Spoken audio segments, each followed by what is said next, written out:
मन की बात रे प्रधानमंत्री नरेंद्र मोदी देशवासी को संबोधन करछंती सुनि नेबा। तो विश्व प्रसिद्ध है। कर्नाटका में गुलबर्गा का किला भी बहुत बड़ा है। चित्रदुर्ग के किले की विशालता भी आपको कौतूहल से भर देगी कि उस जमाने में किला बना कैसे होगा। साथियों, उत्तर प्रदेश के बांदा में है कालिंजर किला। महमूद गजनवी ने कई बार इस किले पर हमला किया और हर बार असफल रहा। बुंदेलखंड में ऐसे कई किले हैं। ग्वालियर, झांसी, दतिया, अजयगढ़, गढ़कुंडार, चंदेरी, ये किले सिर्फ ईंट पत्थर नहीं है, ये हमारी संस्कृति के प्रतीक है। संस्कार और स्वाभिमान आज भी इन किलों की ऊंची ऊंची दीवारों से जागते हैं। मैं सभी देशवासियों से आग्रह करता हूं, इन किलों की यात्रा करें, अपने इतिहास को जानें, गौरव महसूस करें। मेरे प्यारे देशवासियों, अब कल्पना कीजिए बिल्कुल भोर का वक्त, बिहार का मुजफ्फरपुर शहर, तारीख है 11 अगस्त 1908। हर गली, हर चौराहा, हर हलचल उस समय जैसे थमी हुई थी। लोगों की आंखों में आंसू थे, लेकिन दिलों में ज्वाला थी। लोगों ने जेल को घेर रखा था, जहां एक 18 साल का युवक अंग्रेजों के खिलाफ अपना देश प्रेम व्यक्त करने की कीमत चुका रहा था। जेल के अंदर अंग्रेज अफसर एक युवा को फांसी देने की तैयारी कर रहे थे। उस युवा के चेहरे पर भय नहीं था, बल्कि गर्व से भरा हुआ था। वो गर्व जो देश के लिए मर मिटने वालों को होता है। वो वीर, वो साहसी युवा थे खुदीराम बोस। सिर्फ 18 साल की उम्र में उन्होंने वो साहस दिखाया जिसने पूरे देश को झकझोर दिया।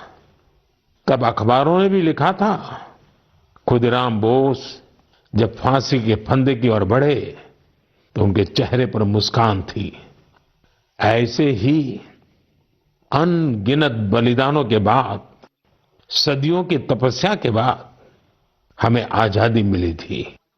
देश के दीवानों ने अपने रक्त से आजादी के आंदोलन को सींचा था। साथियों, अगस्त का महीना इसीलिए तो क्रांति का महीना है। 1 अगस्त को लोकमान्य बाल गंगाधर तिलक की पुण्यतिथि होती है। इसी महीने 8 अगस्त को गांधी जी के नेतृत्व में भारत छोड़ो आंदोलन की शुरुआत हुई थी। फिर आता है 15 अगस्त, हमारा स्वतंत्रता दिवस। हम अपने स्वतंत्रता सेनानियों को याद करते हैं, उनसे प्रेरणा पाते हैं। लेकिन साथियों, हमारी आजादी के साथ देश के बंटवारे की टीस भी जुड़ी हुई है। इसलिए हम 14 अगस्त को विभाजन विभीषिका स्मृति दिवस के रूप में मनाते हैं। मेरे प्यारे देशवासियों, 7 अगस्त 1905 को एक और क्रांति की शुरुआत हुई थी। स्वदेशी आंदोलन ने स्थानीय उत्पादों और खासकर हैंडलूम को एक नई ऊर्जा दी थी। इसी स्मृति में देश हर साल 7 अगस्त को नेशनल हैंडलूम डे मनाता है। इस साल 7 अगस्त को नेशनल हैंडलूम डे के 10 साल पूरे हो रहे हैं। आजादी की लड़ाई के समय जैसे हमारी खादी ने आजादी के आंदोलन को नई ताकत दी थी, वैसे ही आज जब देश विकसित भारत बनने के लिए कदम बढ़ा रहा है, तो टेक्सटाइल सेक्टर देश की ताकत बन रहा है। इन 10 वर्षों में देश के अलग अलग हिस्सों में इस सेक्टर से जुड़े लाखों लोगों ने सफलता की कई गाथाएं लिखी हैं। महाराष्ट्र के पैठण गांव की कविता धवले पहले एक छोटे से कमरे में काम करती थी। न जगह थी और न ही सुविधा। सरकार से मदद मिली, अब उनका हुनर उड़ान भर रहा है। वो 3 गुना ज्यादा कमा रही है। खुद अपनी बनाई पैठनी साड़ियां बेच रही है। उड़ीसा के मयूरभंज में भी सफलता की ऐसी ही कहानी है। यहाँ 650 से ज्यादा आदिवासी महिलाओं ने संथाली साड़ी को फिर से जीवित किया है। अब ये महिलाएं हर महीने हजारों रुपये कमा रही हैं। ये सिर्फ कपड़ा नहीं बना रही, अपनी पहचान गढ़ रही हैं।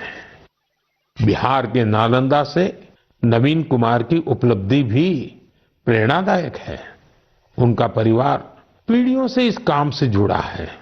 लेकिन सबसे अच्छी बात ये कि उनके परिवार ने अब इस फील्ड में आधुनिकता का भी समावेश किया है। अब उनके बच्चे हैंडलूम टेक्नोलॉजी की पढ़ाई कर रहे हैं, बड़े ब्रांड्स में काम कर रहे हैं। ये बदलाव सिर्फ एक परिवार का नहीं है, ये आसपास के अनेक परिवारों को आगे बढ़ा रहा है। साथियों, टेक्सटाइल भारत का सिर्फ एक सेक्टर नहीं है, ये हमारी सांस्कृतिक विविधता की मिसाल है। आज टेक्सटाइल और अपैरेल मार्केट बहुत तेजी से बढ़ रहा है और इस विकास की सबसे सुंदर बात यह है कि गांवों की महिलाएं, शहरों के डिजाइनर, बुजुर्ग बुनकर और स्टार्टअप शुरू करने वाले हमारे युवा सब मिलकर इसे आगे बढ़ा रहे हैं। आज भारत में 3000 से ज्यादा टेक्सटाइल स्टार्टअप सक्रिय हैं। कई स्टार्टअप्स ने भारत की हैंडलूम पहचान को ग्लोबल हाइट दी है। साथियों, 2047 के विकसित भारत का रास्ता आत्मनिर्भरता से होकर गुजरता है और आत्मनिर्भर भारत का सबसे बड़ा आधार है वोकल फॉर लोकल।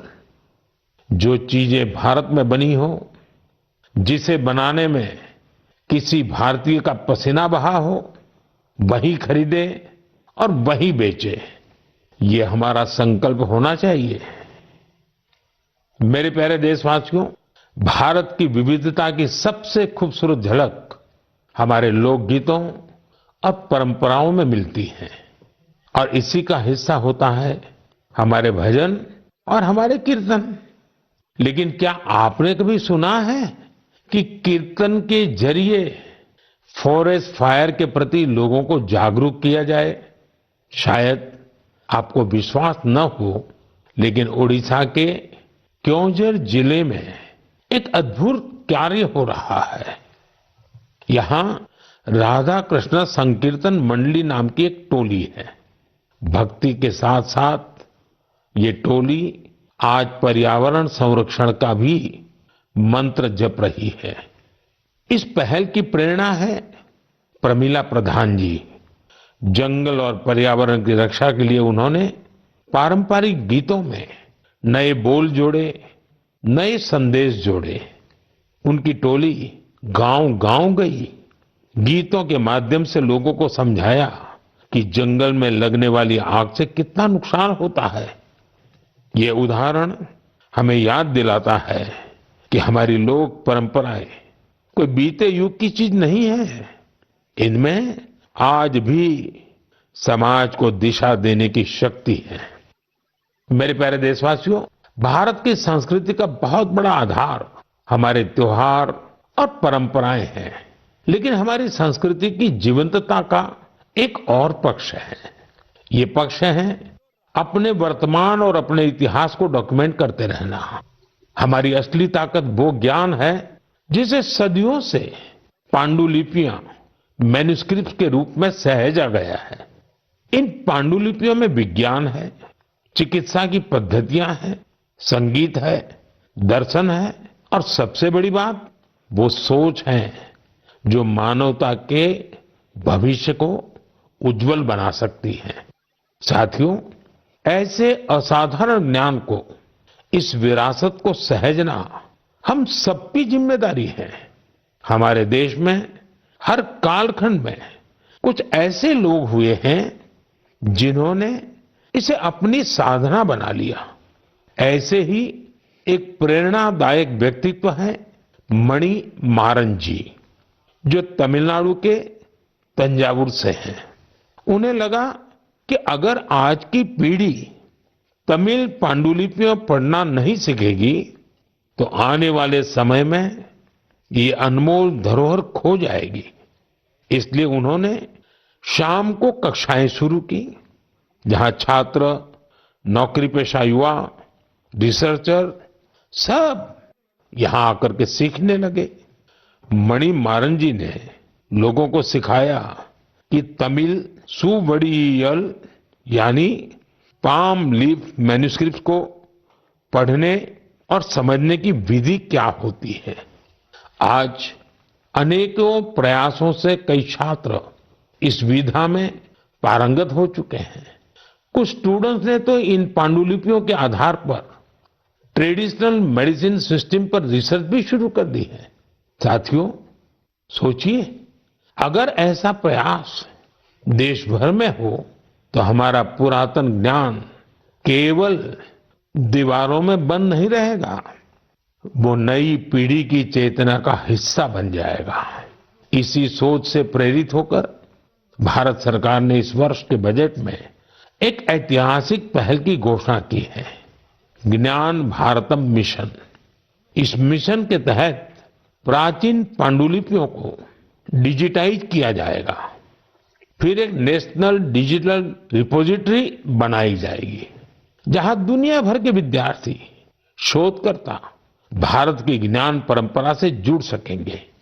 मेरा भी आप सबसे आग्रह है, अगर आप किसी ऐसे प्रयास से जुड़े हैं या जुड़ना चाहते हैं तो माईगॉव या संस्कृति मंत्रालय से जरूर संपर्क कीजिएगा, क्योंकि यह केवल पांडुलिपियां नहीं है, यह भारत की आत्मा के वो अध्याय हैं जिन्हें हमें आने वाली पीढ़ियों को पढ़ाना है। मेरे प्यारे देशवासियों, अगर आपसे पूछा जाए कि आपके आसपास कितनी तरह के पक्षी हैं, चिड़िया है, तो आप क्या कहेंगे? शायद यही कि मुझे तो रोज 5-6 पक्षी दिख ही जाते हैं या चिड़िया दिख ही जाती है। कुछ जानी पहचानी होती है, कोई अनजानी, लेकिन ये जानना बहुत दिलचस्प होता है कि हमारे आसपास पक्षियों की कौन कौन सी प्रजातियां रहती हैं। हाल ही में एक ऐसा ही शानदार प्रयास हुआ है। जगह है असम का काजीरंगा नेशनल पार्क।